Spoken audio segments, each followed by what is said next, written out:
Hotel में आके डिगे हैं सारे बेसुध हो के। हर कोई बस डिगा पिया वा बई हिलन की हिम्मत को नहीं हैगी। इस हिसाब बनया है। अस्सलाम वालेकुम, की हाल चाल है जी ਤੁਹਾਡਾ? उम्मीद करदा सारे ठीक ठाक हो गए। अच्छा यार, अज ना साडा व्लॉग अपलोड नहीं होना हैगा। ਅਸੀਂ ਕਿਤੇ ਆਏ ਸੀ ਘੁੰਮਣ ਫਿਰਨ ਵਾਸਤੇ, ਅਸੀਂ ਚੜ੍ਹ ਗਏ ਗਲਤ ਰਾਹ ਤੇ।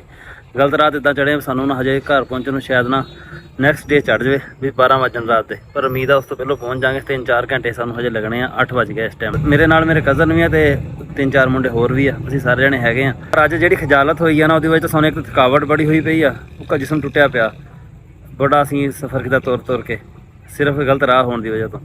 ਤੇ ਦੂਜਾ ਜਿਹੜਾ ਨਾ ਦੂਜਾ ਫਿਰ ਘਰ ਜਾਂਦੇ ਨਾ ਵੈਸੇ ਹੀ ਟਾਈਮ ਬਹੁਤ ਜ਼ਿਆਦਾ ਹੋ ਜਾਣਾ। ਉਮੀਦ ਹੈ ਜਿਹੜੇ ਭੈਣ ਭਾਈ ਮੇਰਾ ਵਲੌਗ ਦੇਖਦੇ ਆ ਮਾਈਂਡ ਨਹੀਂ ਕਰਨਗੇ। ਇਨਸ਼ਾਅੱਲਾ ਕੱਲ੍ਹ ਨੂੰ ਵਲੌਗ ਅਪਲੋਡ ਕਰਾਂਗੇ, ਸਾਰਾ ਦਿਖਾਵਾਂਗੇ ਅਸੀਂ ਕਿੱਥੇ ਗਏ ਸੀ ਤੇ ਸਾਡੇ ਨਾਲ ਕੀ ਹੋਇਆ। ਅੱਲਾ ਹਾਫਿਜ਼। ਆ ਸਾਰੇ ਸਾਡੇ ਨਾਲ ਕਜ਼ਨ ਮੇਰੇ ਤੇ ਮੁੰਡੇ ਪਿੰਡ ਦੇ 3-4 ਸਾਰੇ ਆਏ ਨਾਲ। ਉਹ ਸਾਡੀ ਗੱਡੀ ਖੜੀ